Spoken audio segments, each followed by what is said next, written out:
بسم اللہ الرحمن الرحیم ان الحمد للہ نحمده ونستعینه ونستغفره من يهده اللہ فلا مضل له ومن يضلل فلا هادی له واشهد ان لا الہ الا اللہ وحدہ لا شریک له واشهد ان سیدنا ونبینا وحبیبنا وشفیعنا وقرۃ اعیننا محمدا عبدہ ورسولہ صلی اللہ تبارک و تعالی علیہ وعلی آلہ واصحابہ وازواجہ وذریتہ وبارک وسلم تسلیما کثیرا اما بعد فاعوذ باللہ من الشیطان الرجیم بسم اللہ الرحمن الرحیم ظہر الفساد فی البر والبحر بما کسبت ایدی الناس لیذیقہم بعض الذی عملوا لعلہم یرجعون سبحان ربک رب العزت عما یصفون وسلام علی المرسلین والحمد للہ رب العالمین اللہم صلی علی سیدنا محمد وعلی آل سیدنا محمد وبارک وسلم۔ میرے محترم بھائی اور دوستو، اس پوری دنیا کا خالق اور مالک اللہ کی ذات ہے۔ اللہ تعالیٰ جیسے چیزوں کے خالق ہیں ایسے ہی اللہ تعالیٰ حالات کے بھی خالق ہیں۔ ہم کہتے ہیں نا، زمین اللہ نے بنائی، آسمان اللہ نے بنایا، سورج چاند ستارے اللہ نے بنائے، انسانوں کو اللہ نے بنایا، جنات کو، فرشتوں کو، جانوروں کو، نباتات کو، جمادات کو، سب کو اللہ نے بنایا۔ تو صرف اللہ نے یہ چیزیں نہیں بنائیں بلکہ حالات بھی اللہ بناتے ہیں۔ دکھ اللہ بھیجتا ہے، خوشیاں اللہ بھیجتا ہے، بیماریاں اللہ بھیجتا ہے، پریشانیاں اللہ بھیجتا ہے، اور ٹینشن اللہ دیتا ہے، سکون اللہ دیتا ہے، اور عروج اللہ دیتا ہے، اور تنزل اللہ دیتا ہے، عزت بھی اللہ دیتا ہے، ذلیل بھی اللہ کرتا ہے، حالات بھی اللہ بناتا ہے۔ اور پھر اللہ تعالیٰ جو حالات بھیجتا ہے ان حالات کے پیچھے کوئی وجہ ہوتی ہے جس کی وجہ سے اللہ وہ حالات بناتا ہے۔ زمانے جاہلیت میں جب کوئی پریشانی آتی تھی، جب کوئی مصیبت آتی تھی، جب کوئی تکلیف آتی تھی، کوئی آندھی چل گئی، فصل برباد ہو گئی، زلزلہ آ گیا، یا اولے برس گئے، بیماری آ گئی، مہنگائی ہو گئی، آپس میں لڑائی ہو گئی، آپس میں نفرت ہو گئی، جدائی ہو گئی، کوئی بھی پریشانی آتی تھی تو زمانے جاہلیت کے لوگ کہتے تھے قد مس آباءنا السراء والضراء، یہ کوئی نئی چیزیں نہیں ہیں، یہ تو زمانے میں ہوتی رہتی ہیں، مہنگائی ہوتی رہتی ہے، دکھ آتے رہتے ہیں، پریشانیاں آتی رہتی ہیں، لڑائیاں ہوتی رہتی ہیں، جدائیاں ہوتی رہتی ہیں۔ تو یہ زمانے جاہلیت کے لوگ آنے والی پریشانیوں کو اس طرح کہہ کر ٹال دیا کرتے تھے اور وہ اس میں غور نہیں کرتے تھے کہ یہ پریشانی آئی کیوں ہے۔ اللہ تعالیٰ فرماتے ہیں یہ جو کافر ہیں یہ دنیا میں آنے والی تمام پریشانیوں کو زمانے کے ساتھ جوڑتے ہیں کہ یہ زمانے میں ہوتا رہتا ہے۔ جیسے آج کل لوگ کہتے ہیں، آج کل بھی لوگ یہی کہتے ہیں قد مس آباءنا السراء والضراء، ہمارے آباء و اجداد کے ساتھ بھی یہ ہوتا رہا، وہ بیمار بھی ہوتے تھے، صحت مند بھی ہوتے تھے، اور کبھی ان کے حالات بہت اچھے ہوتے تھے، کبھی ان کے حالات بگڑ جاتے تھے، کبھی ان کا عروج ہوتا تھا، کبھی ان کا زوال ہوتا تھا، کبھی ان کو عزت ہوتی تھی، کبھی وہ ذلت کے حالات میں گر جاتے تھے۔ تو یہ عروج اور پستی اور زوال اور یہ بلندی، یہ ساری چیزیں زمانے کے ساتھ جوڑتے تھے اور کہتے تھے اس کا کوئی مسئلہ نہیں ہے، یہ آنی جانی چیزیں ہیں، آتی رہیں گی۔ حالانکہ اللہ تعالیٰ فرماتے ہیں ساری دنیا میں جہاں کہیں جو کچھ ہوتا ہے وہ میرے ارادے اور میرے امر سے ہوتا ہے۔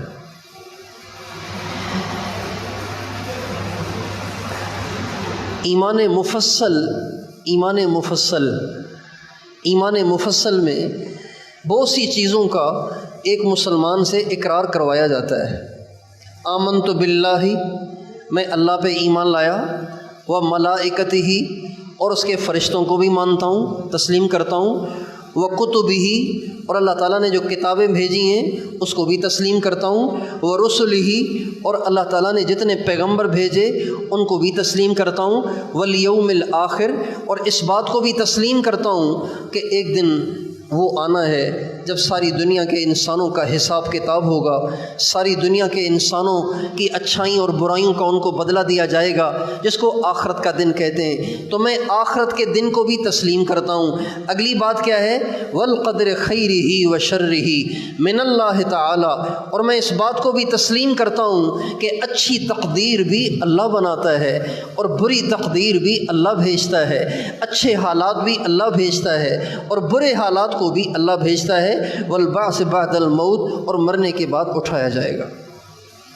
تو یہ تو بنیادی بات ہے، اس بات کو تسلیم کرنا کہ ساری پریشانیاں یہ زمانے کے لوازمات میں سے نہیں ہیں، یہ زمانے کے لوازمات میں سے نہیں ہیں، بلکہ ساری پریشانیاں اللہ بھیجتا ہے، ساری پریشانیاں اللہ بھیجتا ہے، ساری پریشانیاں اللہ بھیجتا ہے۔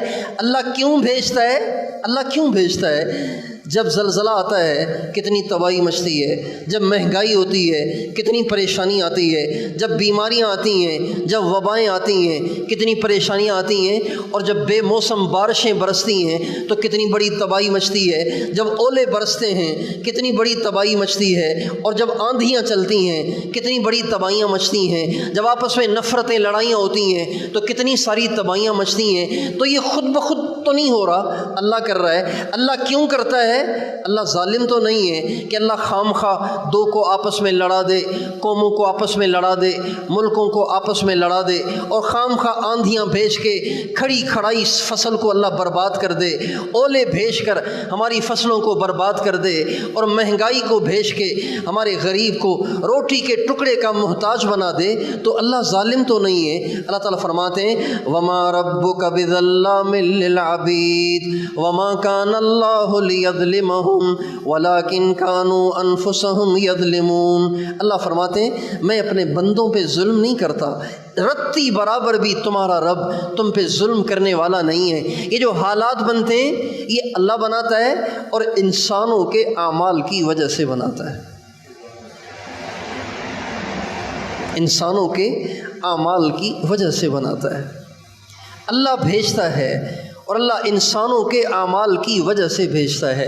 چنانچہ اللہ تعالیٰ فرماتے ہیں ظہر الفساد فی البر والبحر بما کسبت ایدی الناس، ساری دنیا میں جتنی پریشانیاں آتی ہیں یہ سب کی سب انسانوں کے اپنے گناہوں کی سزا ہے۔ ساری دنیا میں جہاں کہیں پریشانیاں آتی ہیں، جہاں کہیں بگاڑ آتا ہے، جہاں کہیں تباہیاں آتی ہیں، اللہ فرماتے ہیں یہ سب کے سب انسانوں کے اعمال کا نتیجہ ہے، اعمال کا نتیجہ ہیں۔ بغیر اعمال کو برا کیے حالات برے کبھی بھی نہیں ہوتے۔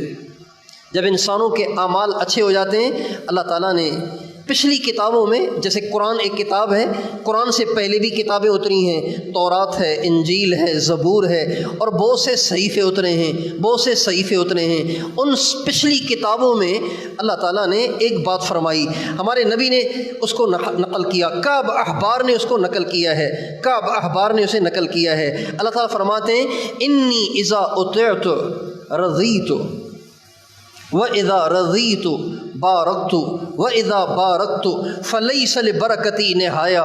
جب میرے بندے میری اطاعت کرتے ہیں نا، جب میرے بندے میری اطاعت کرتے ہیں، میرا کہا مانتے ہیں، میری منع کردہ باتوں سے باز رہتے ہیں، میرے حکموں کو پورا کرتے ہیں، تو میں اپنے بندوں سے خوش ہو کر ان کو برکتیں دے دیتا ہوں، اور جب میں برکتیں دیتا ہوں تو میری برکتوں کی انتہا نہیں ہوتی. اتنی برکتیں دیتا ہوں، اتنی برکتیں دیتا ہوں، اتنی برکتیں دیتا ہوں کہ بندوں سے سمیٹی نہیں جاتی. اور وَإِنِّي إِذَا عُصِيتُ لَعَنْتُ، جب میری نافرمانیاں ہوتی ہیں، میرے بندے میری نافرمانی کرتے ہیں، میرے بندے میرے حکموں کو توڑتے ہیں، لعنت، میں ان پہ لعنت برساتا ہوں، میں ان پہ لعنت برساتا ہوں. لعنت کا کیا مطلب ہے؟ لعنت کا مطلب یہ ہے کہ اللہ تعالیٰ ان کو اپنی رحمت سے محروم کر دیتا ہے. اللہ تعالیٰ ان پہ ترس نہیں کھاتے، اللہ تعالیٰ ان پہ رحم نہیں کھاتے، اللہ تعالیٰ ان پہ پریشانیاں بھیجتے ہیں. پھر فرمایا جب میری لعنت برستی ہے تو وہ میری لعنت صرف ان تک محدود نہیں رہتی بلکہ وہ ان کی 7 پشتوں تک چلتی چلی جاتی ہے. پریشانیاں اللہ بھیجتا ہے، مصیبتیں اللہ بھیجتا ہے، دکھ تکلیفیں اللہ بھیجتا ہے، اور انسانوں کے اعمال کی وجہ سے بھیجتا ہے. جب انسانوں کے اعمال خراب ہو جاتے ہیں پھر اللہ ان پہ پریشانیاں بھیجتا ہے. ہمارے نبی نے جیسے دنیا میں ہر چیز کی ایک الگ تاثیر ہے نا، ہر چیز کی الگ تاثیر ہے. کسی چیز کی تاثیر ٹھنڈی ہے، کسی چیز کی تاثیر گرم ہے، کسی چیز کو استعمال کرنے سے پیاس بجھ جاتی ہے، کسی چیز کو استعمال کرنے سے بھوک مٹ جاتی ہے، کسی چیز کو استعمال کرنے سے شوگر ہائی ہو جاتی ہے، کسی چیز کے استعمال سے جو ہائی شوگر ہو وہ کنٹرول ہو جاتی ہے، کسی چیز کے استعمال سے بلڈ پریشر ہائی ہو جاتا ہے، کسی چیز کے استعمال سے بلڈ پریشر ہائی ہو تو کنٹرول ہو جاتا ہے. مختلف چیزوں میں اللہ تعالیٰ نے مختلف تاثیریں پیدا فرمائی ہیں. ہمارے نبی نے ہمیں اعمال کی تاثیر بھی بتائی ہے.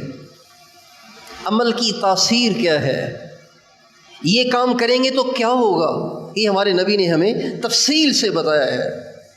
ہمارے نبی کا ارشاد ہے اذا عظمت امتی الدنیا نزعت منها ہیبۃ الاسلام، جب میری امت دنیا کی تعظیم کرے گی، دنیا کی تعظیم کرے گی، اللہ تعالیٰ ان کے دلوں سے اسلام کی اہمیت کو نکال دیں گے. جب دنیا کی تعظیم کریں گے، دنیا کی تعظیم کا کیا مطلب؟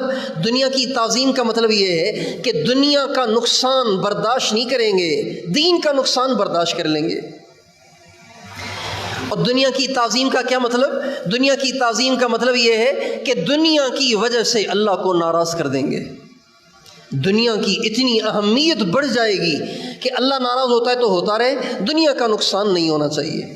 آج ہمارے 95% مسلمان نماز کیوں نہیں پڑھتے؟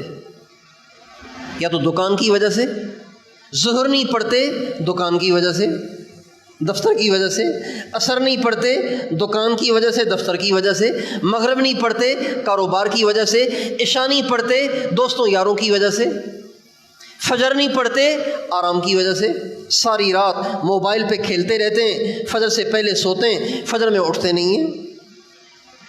یہ ہے دنیا کی تعظیم. دنیا کی تعظیم کریں گے تو اسلام کی عظمت ان کے دلوں سے نکل جائے گی.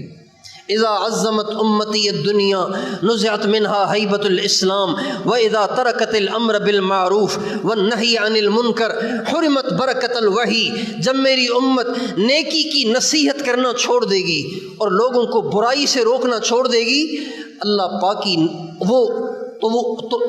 تو میری امت قرآن کی برکت سے محروم ہو جائے گی. قرآن پاک کی برکت سے محروم ہو جائے گی. قرآن پاک کی برکت سے، وحی سے مراد قرآن پاک. قرآن پاک کی برکت سے محرومی کا مطلب یہ ہے کہ ایسے لوگ جو برائی کو ہوتا دیکھتے ہوں گے لیکن برائی سے روکتے نہیں ہوں گے، اور اوروں کو نیکی کی نصیحت نہیں کرتے ہوں گے، نیکی کی دعوت نہیں دیتے ہوں گے. ہمارے نبی کا ارشاد ہے وہ یاسین پڑھیں گے لیکن ان کے کام نہیں بنیں گے. صبح صبح یاسین شریف پڑھنے سے کام بنتے ہیں. ہمارے نبی کا ارشاد ہے من قرأ سورۃ یاسین فی صدر النہار قضیت حوائجہ، جو دن کے شروع میں سورہ یاسین پڑھے گا اس کے سارے کام ہو جائیں گے. لیکن جو لوگ نیکی کی دعوت نہیں دیں گے اور برائی ہوتی دیکھ کر لوگوں کو روکیں گے نہیں، وہ یاسین پڑھیں گے، کچھ نہیں ہوگا. ہمارے نبی کا ارشاد ہے جو آخری 3 کل صبح پڑھ لے اور شام پڑھ لے اس کی ساری پریشانیاں ختم.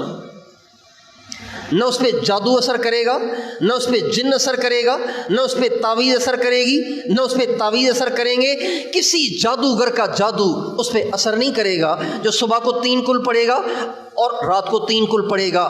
لیکن جو لوگ دین کی دعوت نہیں دیتے اور برائیاں ہوتی دیکھ کر برائی سے منع نہیں کریں گے، ہمارے نبی کا ارشاد ہے وہ 3 کل پڑھتے رہیں گے لیکن پھر بھی جنات اور جادو میں مبتلا ہوں گے۔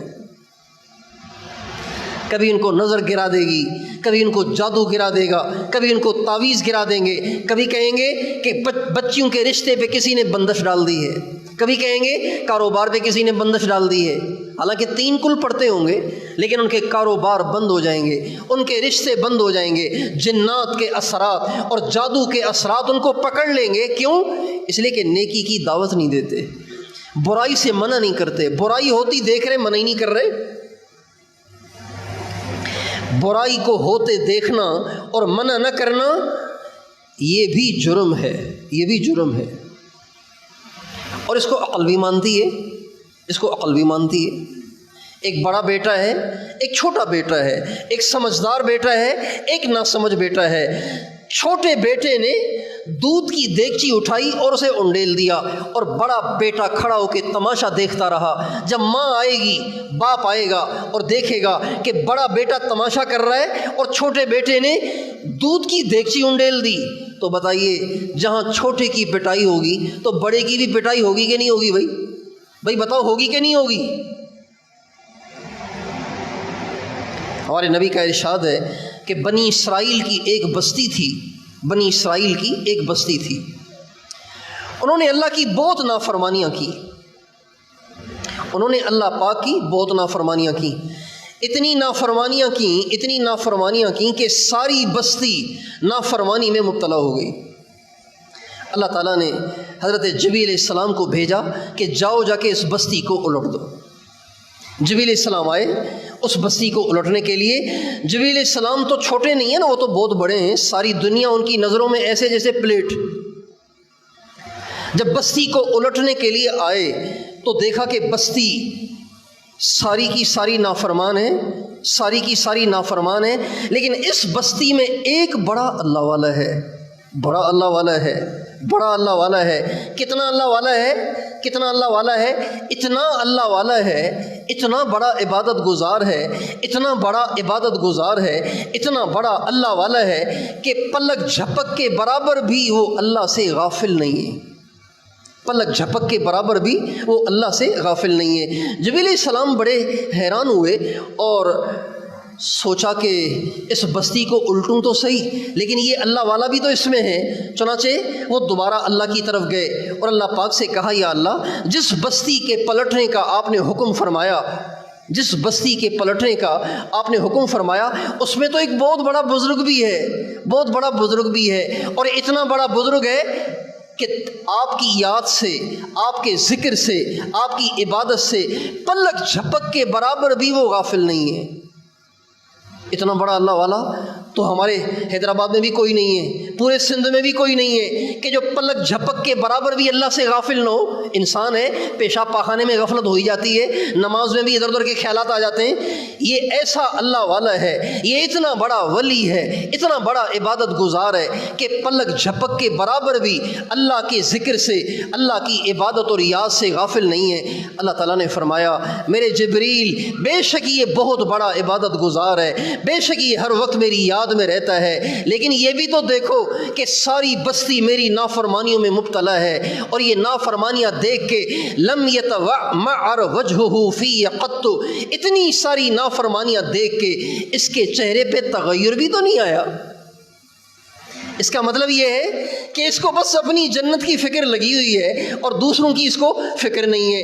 اتنی ساری بستی جہنم کی طرف جا رہی ہے اور یہ اپنی عبادت میں لگا ہوا ہے۔ چنانچہ اللہ تعالیٰ نے فرمایا، اقلبها علیہ وعلیہم، اس بستی کو اٹھاؤ، اس پر بھی مارو، ان پر بھی مارو، یہ دونوں میری نظر میں نافرمان ہیں۔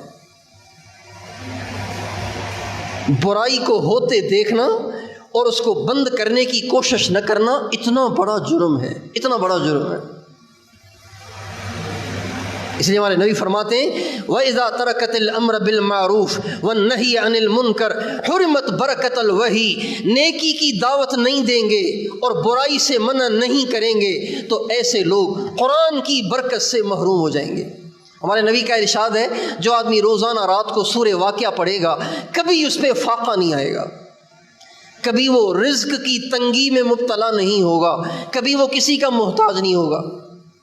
لیکن جو دعوت نہیں دیتے، برائی سے منع نہیں کرتے، وہ سورہ واقعہ پڑھیں گے لیکن پھر بھی محتاج ہوں گے، پھر بھی ان کے فاقے دور نہیں ہوں گے، پھر بھی ان کی بے روزگاریاں ختم نہیں ہوں گی، اس لیے کہ برائی سے منع نہیں کرتے، نیکی کی دعوت نہیں دیتے۔ وَإِذَا تَصَابَتْ أُمَّتِي سَقَطَتْ مِنْ عَيْنِ اللَّهِ، ہمارے نبی کا ارشاد ہے جب میری امت آپس میں لڑے گی، بھیڑے گی، گالی گلوچ کرے گی، بدتمیزی کی عادی ہو جائے گی، بد اخلاقی کے مرض میں مبتلا ہو جائے گی، ہمارے نبی کا ارشاد ہے ایسے لوگ اللہ کی نظروں میں ذلیل ہو جائیں گے، ایسے لوگ اللہ کی نظر میں ذلیل ہو جائیں گے۔ اچھا، ذلیل ہونے سے کیا ہوگا؟ جب کوئی انسان کسی کی نظروں میں ذلیل ہو جائے نا، پھر اس کی سنی نہیں جاتی، پھر اس کی سنی نہیں جاتی۔ کوئی بڑا آدمی آئے گا تو ہر ایک کہے گا جی جی آپ کیا فرما رہے ہیں، کوئی گھٹیا آدمی آئے گا تو کوئی اس کو لفٹ ہی نہیں کرائے گا۔ تو اس کو یوں سمجھیں جب میری امت بد اخلاق ہو جائے گی، بدتمیز ہو جائے گی اور گالی گلوچ پہ اتر آئے گی، لڑائی جھگڑے پہ اتر آئے گی، اللہ ان کو لفٹ ہی نہیں کرائیں گے، اللہ ان کی دعائیں قبول نہیں کریں گے۔ جب کوئی نظروں میں گر جاتا ہے اس کی بات کو قبول نہیں کیا جاتا، جب کوئی نظروں میں گر جاتا ہے اس پہ آنے والی مصیبت سے پریشانی نہیں ہوتی، اس پہ آنے والی مصیبت سے پریشانی نہیں ہوتی، اس لیے کہ نظروں میں گرا ہوا ہے۔ جو چیز نظروں میں گھٹیا ہو اس کے ضائع ہونے سے کسی کو دکھ نہیں ہوتا، جو نظروں میں گھٹیا ہو اس کے ضائع ہونے سے دکھ نہیں ہوتا۔ جب میری امت بد اخلاق ہو جائے گی، بدتمیز ہو جائے گی، گالی گلوچ پہ اتر آئے گی، اللہ پاک کی نظروں میں ایسی گھٹیا ہو جائے گی کہ چاہے ان کے حالات کتنے خراب ہوں، چاہے ان پہ کتنی بڑی بڑی پریشانیاں ہوں، چاہے ان پہ کتنی بڑی بڑی مصیبتیں ہوں، اللہ پاک ان کی کوئی پرواہ نہیں کرے گا۔ یہ مطلب ہے سقطت من عین اللہ، یہ اللہ پاک کی نظروں میں ذلیل ہو گئے، گھٹیا ہو گئے، بے قیمت ہو گئے۔ یہ ہمارے نبی نے اعمال کی تاثیر بتائی ہے، اعمال کی تاثیر بتائی ہے۔ ہمارے نبی کا ارشاد ہے جو 5 وقت کی نماز کی پابندی کرے گا اللہ اس کے رزق میں برکت عطا فرمائیں گے۔ یہ عمل کی تاثیر ہے، عمل کی تاثیر ہے۔ آپ علیہ السلام اللہ فرماتے ہیں الا بذکر اللہ تطمئن القلوب، جو اللہ کو یاد کرتے ہیں اللہ ان کے دل کو سکون دیتے ہیں۔ یہ عمل کی تاثیر ہے، یہ عمل کی تاثیر ہے۔ آپ فرماتے ہیں من تواضع للہ رفعہ اللہ، جو چھوٹا بنے گا اللہ اسے بڑا کرے گا، یہ عمل کی تاثیر ہے۔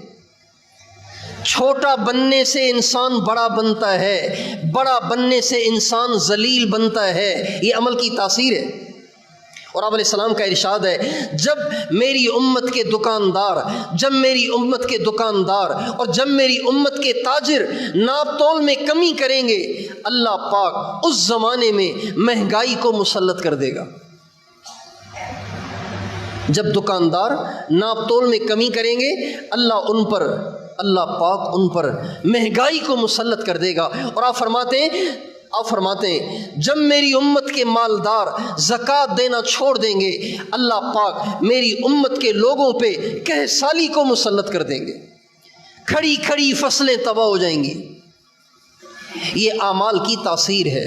اور آپ علیہ السلام کا ارشاد ہے لَتَأْمُرُنَّ بِالْمَعْرُوفِ وَلَتَنْهَوُنَّ عَنِ الْمُنْكَرِ أَوْ لَيُسَلِّطَنَّ اللَّهُ عَلَيْكُمْ شِرَارَكُمْ فَيَدْعُوا خِيَارُكُمْ فَلَا يُسْتَجَابَ لَكُمْ۔ آپ فرماتے ہیں تم ضرور بضرور نیکی کی دعوت دو اور برائی سے اوروں کو روکو، اگر تم یہ نہیں کرو گے تو اللہ تعالیٰ تمہیں 2 سزائیں دے گا، اگر تم یہ نہیں کرو گے تمہیں 2 سزائیں دے گا۔ کون سی؟ لَيُسَلِّطَنَّ اللَّهُ عَلَيْكُمْ شِرَارَكُمْ، اللہ تمہیں میں سے بدترین لوگ تم پہ مسلط کر دے گا۔ تمہیں میں سے بدترین لوگ تم پہ مسلط کر دے گا. ایک سزا فَيَدْعُو خِيَارُكُمْ فَلَا يُسْتَجَابَ لَكُمْ, تمہارے نیک دعائیں کریں گے لیکن ان کی دعائیں قبول نہیں ہوں گی. یہ دوسری سزا. یہ عمل کی تاثیر ہے, یہ عمل کی تاثیر ہے. اور ہمارے نبی کا ارشاد ہے, ترمذی شریف کی حدیث ہے, حضرت علی سے بھی مروی ہے, حضرت ابو ہریرہ رضی اللہ تعالیٰ عنہ سے بھی مروی ہے. لمبی حدیث ہے, لمبی حدیث ہے. حضرت علی سے بھی مروی ہے, حضرت ابو ہریرہ سے بھی مروی ہے. حضرت ابو ہریرہ اور حضرت علی رضی اللہ تعالیٰ عنہما فرماتے ہیں کہ ہمارے نبی کا ارشاد ہے, جب میری امت 15 قسم کے کام کرے گی. کتنی قسم کے کام کرے گی؟ 15 قسم کے کام کرے گی. اللہ تعالیٰ ان پر مسلسل عذاب بھیجتے رہیں گے, مسلسل عذاب بھیجتے رہیں گے. ایک عذاب ابھی ٹلے گا نہیں, ایک اور آ جائے گا. ابھی وہ ٹلے گا نہیں, ایک اور آ جائے گا. ابھی وہ ٹلے گا نہیں, ایک اور آ جائے گا. 15 قسم کے عذاب. چنانچہ ہمارے نبی فرماتے ہیں, عزت تخذ الفیء دولا والامانۃ مغنما والزکاۃ مغرما. آپ فرماتے ہیں جب میری امت سرکاری مال کو اپنا حق سمجھ لے گی, سرکاری مال کو اپنا حق سمجھا جانے لگے گا, جب لوگ سرکاری مال کو اپنا حق سمجھ کے اسے کھا جائیں گے, ہڑپ کر جائیں گے, تو یہ اللہ کی نافرمانی ہے, اس پہ اللہ کا عذاب آئے گا. آج آپ دیکھیں اسمبلی میں کتنا بجٹ منظور ہوتا ہے اور کتنا آگے استعمال ہوتا ہے.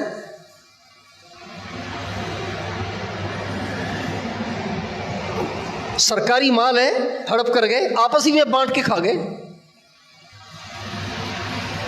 اربوں منظور ہوتے ہیں, لاکھوں بھی نہیں لگتے, لاکھوں بھی نہیں لگتے.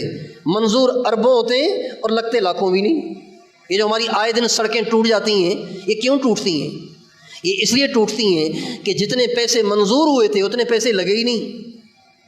سارے سرکاری مال کو ہڑپ کر گئے, چھوٹے بھی ہڑپ کر گئے, بڑے بھی ہڑپ کر گئے, اور یہ اوپر سے لے کے نیچے تک سارا نظام برباد ہوا ہے. ہمارے نبی نے سب سے پہلی بات جو بتائی ہے وہ یہی ہے, عزت تخذ الفیء دولا, سرکاری مال کو اپنا حق سمجھا جانے لگے گا, والامانۃ مغنما, اور لوگ ان کے پاس امانت رکھوائی جائے گی اور اسے کھا جائیں گے. کتنے لوگ ہیں جنہوں نے بڑے بڑے کاروبار شروع کیے مزاربت کے نام پر, اور بھی کئی سارے نام, 4G اور 3G اور 5G, پتہ نہیں کیا کیا نام لوگوں نے رکھے بڑے بڑے کاروباروں کے. اور لوگوں نے دھڑا دھڑ پیسے جمع کرائے شیئرنگ کے لیے, پارٹنرشپ کے لیے پیسے جمع کرائے, اور بعض لوگوں نے اپنی بھینسیں بیچ کے پیسے جمع کیے, اپنے گھر بیچ کے پیسے جمع کیے کہ نفع ملے گا. اور جب سارے پیسے اربوں کی تعداد میں جمع ہو گئے, ایک دم اٹھا کے باہر بھاگ گئے.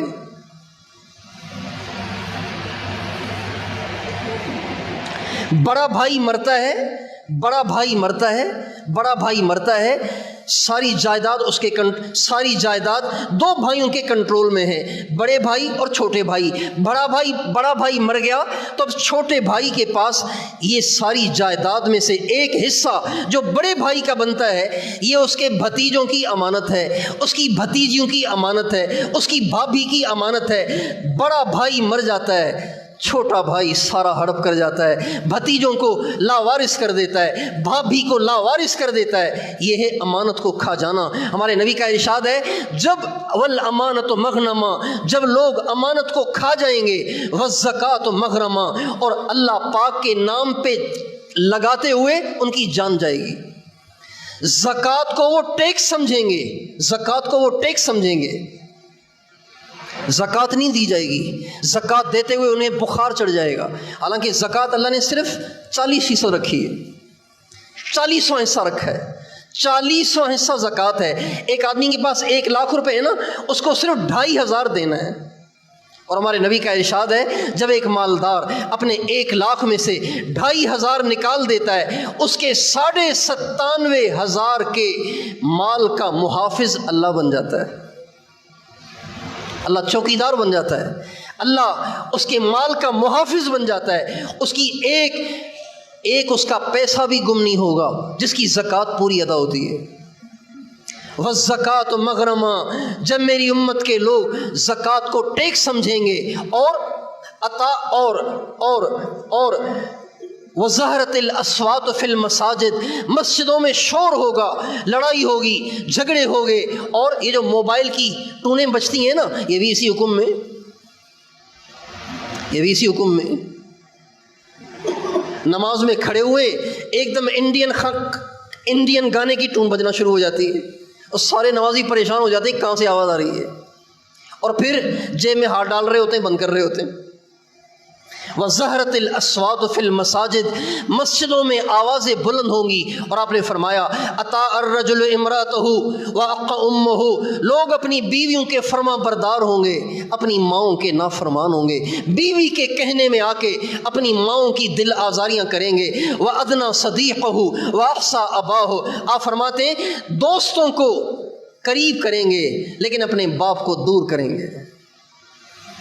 یہ ساری نشانیاں ہیں اللہ پاک کے، یہ ساری نشانیاں ہیں اس بات کی کہ اللہ پاک کا عذاب اب دور نہیں ہے، اللہ کا عذاب اب قریب ہے۔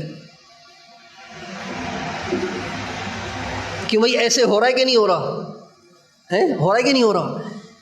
بیویوں کے فرما بردار ہیں، ماؤں کے نافرمان ہیں، دوستوں سے یاریاں نبھاتے ہیں، اور باپ کو پوچھتے ہی نہیں ہے، باپ کے لیے ٹائم ہی نہیں ہے، باپ کو پوچھتے ہی نہیں ہے۔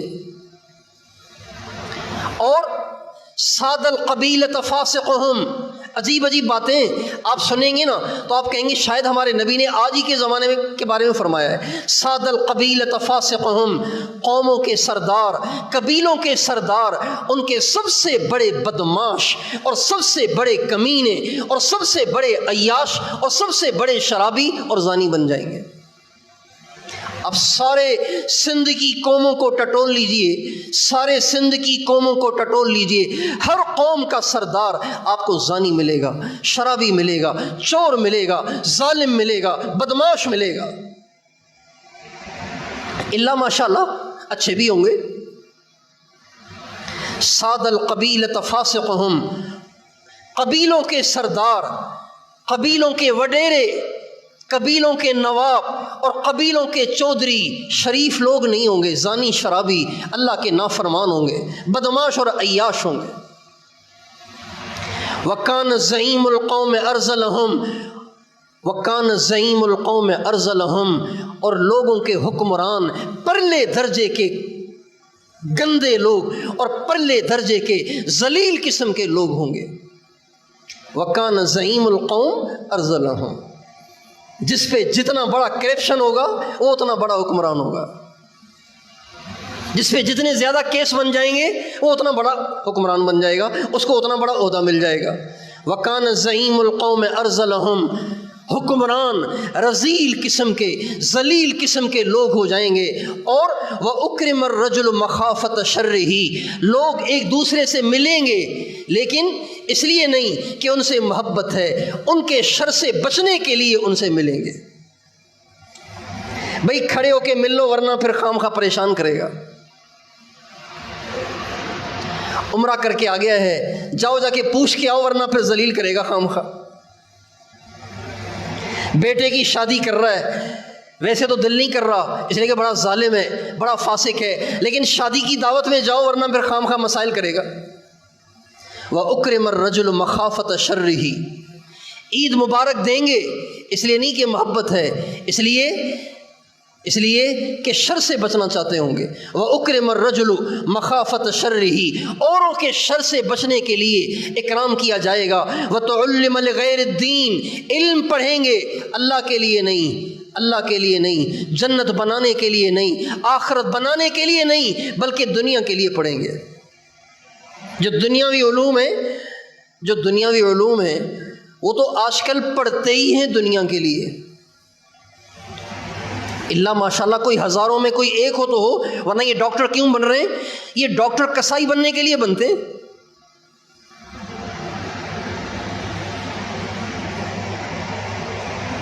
اور یہ انجینئر کیوں بنتے ہیں؟ یہ جیبیں بھرنے کے لیے بنتے ہیں، اپنے گھر بنانے کے لیے بنتے ہیں، اپنی خواہشات کو پورا کرنے کے لیے بنتے ہیں۔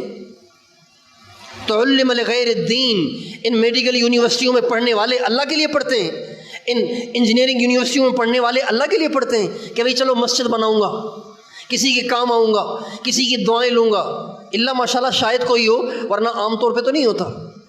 اور علم دین بھی لوگ اس لیے پڑھیں گے کہ لوگوں کی نظروں میں علامہ بن جائیں، لوگوں کی نظروں میں بڑے وائز بن جائیں، لوگوں کی نظروں میں بڑے خطیب بن جائیں، لوگوں کی نظروں میں معزز ہو جائیں۔ ہمارے نبی کا ارشاد ہے جب یہ بھی ہوگا تو اللہ کا عذاب آئے گا۔ وَزَهْرَةِ الْقَيْنَاتِ وَالْمَعَازِفِ، آپ نے فرمایا ایک وہ دور بھی آئے گا جب گلوکارائیں عام ہو جائیں گی، گلوکارائیں عام ہو جائیں گی، گلوکارائیں عام ہو جائیں گی۔ آج گلوکاروں کا حال یہ ہے کہ آپ کی چنگچی بھی گلوکاروں کی آواز سے خالی نہیں ہے، آپ کی کوچ بھی گلوکاروں کی آواز سے خالی نہیں ہے۔ اب تو موٹر سائیکلوں میں بھی لوگوں نے چھوٹے چھوٹے ڈیک لگا لیے ہیں، اسی پہ گانے چل رہے ہیں، موبائلوں میں گانے، جیبوں میں گانے، رات کو گانے، دن کو گانے، ڈرائیور نیند کو بھگانے کے لیے بھی گانے چلاتا ہے، اور لوگ رات کو سونے کے لیے کہ نیند آ جائے میوزک سن سن کے سوتے ہیں، گانے سن سن کے سوتے ہیں۔ وَزَهْرَةِ الْقَيْنَاتِ، گلوکارائیں عام ہو جائیں گی، والمعازف، اور موسیقی عام ہو جائے گی، میوزک عام ہو جائے گی۔ وَشُرِبَتِ الْخُمُورِ، لوگ دھڑا دھڑ شرابیں پئیں گے، بے اور برملا شرابیں پئیں گے۔ آپ کے شہر میں کتنی دکانوں پہ شراب بک رہی ہے، کہنے والا کوئی نہیں ہے، اور یہ پولیس ان سے بھتے لے کے ان کو اجازت دے رہی ہے۔ وَشُرِبَتِ الْخُمُورِ، شرابیں پی جائیں گی۔ وَلُبِسَ الْحَرِيرِ، اور لوگ ریشم پہنیں گے۔ آپ علیہ السلام نے فرمایا، اور 15ویں بات، وَلَعْنَ آخِرُ هَذِهِ الْأُمَّةِ أَوَّلَهَا، اور اس آخری زمانے کے لوگ پہلے زمانے کے لوگوں کو، یعنی صحابہ کو، اہل بیت کو، تابعین تبع تابعین کو سب و شتم کریں گے، تنقید کا نشانہ بنائیں گے، تان و تشنی کا نشانہ بنائیں گے، ان کے بارے میں تبرع کریں گے۔ ہمارے نبی کا ارشاد ہے جب یہ 15 کام ہونے لگیں گے پھر کیا ہوگا؟ آپ نے فرمایا فَلْيَرْتَقِبُوا عِنْدَ ذَلِكَ رِيحًا حَمْرَاءَ، بس پھر انتظار کرو سرخ آندھیوں کا، وَزَلْزَلَةً، اور زلزلوں کا، وَخَسْفًا، زمین میں دھسائے جانے کا، وَقَذْفًا، پتھروں کے برس جانے کا، وَمَسْخًا، اور شکلوں کے بدل جانے کا، وَآيَاتٍ تَتَابَعُ كَنِظَامٍ بَالٍ قُطِعَ سِلْكُهُ فَتَتَابَعَ۔ آپ فرماتے ہیں ایسے دھڑا دھڑ عذاب آنا شروع ہو جائیں گے جیسے ایک مالا، ایک ہار، اگر اس کا دھاگا گھس گھس کے پرانا ہو جائے اور وہ ٹوٹ جائے تو اس مالا کے دھاگے سے جو دانے گرتے ہیں وہ ٹھہر ٹھہر کے نہیں گرتے، دھڑا دھڑ ایک دوسرے کے پیچھے گرنا شروع ہو جاتے ہیں۔ آپ فرماتے ہیں اس طرح دھڑا دھڑ پے در پہ میری امت پہ عذاب آنا شروع ہو جائیں گے جب میری امت یہ 15 کام کرے گی۔ اللہ تعالیٰ ہم سب کو اپنے اعمال کو ٹھیک کرنے کی توفیق عطا فرمائے۔ میرے دوستو، اگر ہمارے عوام، ہمارے خواص، ہمارے اوپر کے، ہمارے نیچے کے اپنے اعمال کو ٹھیک کر لیں گے، اللہ کو رحم آئے گا، اللہ سارے حالات کو ٹھیک کرے گا، ساری پریشانیاں دور کرے گا۔ اس لیے میری اور آپ کی بس یہی ایک سب سے بڑی ضرورت ہے کہ میں بھی توبہ کر لوں، آپ بھی توبہ کر لیں، خود بھی کریں، اوروں سے بھی کرائیں۔ اگر ہم سارے توبہ طائب ہو جائیں تو مہنگائی بھی چلی جائے گی، بیماریاں بھی چلی جائیں گی، تنگیاں بھی چلی جائیں گی، آپس کی لڑائیاں بھی چلی جائیں گی، یہ زلزلے بھی رک جائیں گے، اور یہ بے موسم بارشیں بھی رک جائیں گی، ہر قسم کی پریشانی اللہ تعالیٰ ہماری دور کر دے گا۔ تو آپ سارے بھائی سچے دل کے ساتھ توبہ کرتے ہیں انشاءاللہ، اللہ تعالیٰ ہم سب کو توفیق عطا فرمائے۔ اور جمعے رات کو یہاں قریب میں مسجد نور مرکز ہے، وہاں جایا کریں، جا کے دین کی بات سنا کریں۔ نیک صحبت سے انسان چاہے نہ چاہے نیک بن جاتا ہے۔ کچھ وقت اللہ کے راستے میں تبلیغ میں لگائیں، اور نہیں تو کم از کم 3 دن سے شروع کر لیں، اہل اللہ کی صحبت اختیار